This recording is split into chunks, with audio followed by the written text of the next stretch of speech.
इथं सभा झाली, बिचारे एकनाथ शिंदे काय बोलले नाहीत म्हणून मी त्यांच्यावर काय प्रतिक्रिया व्यक्त करत नाही। पण दुसरं कोणीतरी बोललं की जयंत पाटील भाजपमध्ये जाणार।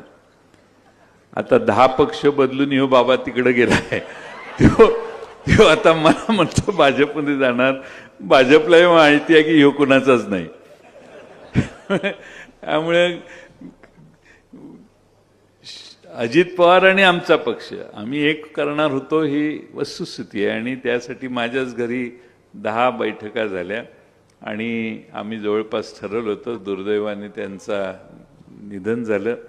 पण सांगायचा मतितार्थ हा की काहीही बोलायचं आणि जयंत पाटलांच्यावर बोलल्याशिवाय बातमी तयार होत नाही, म्हणून जयंत पाटलांच्यावर बोलणं हा कार्यक्रम चालू आहे। आम्ही त्यांच्या कुणावरही बोलण्याची आमची कुणाची इच्छा नाही।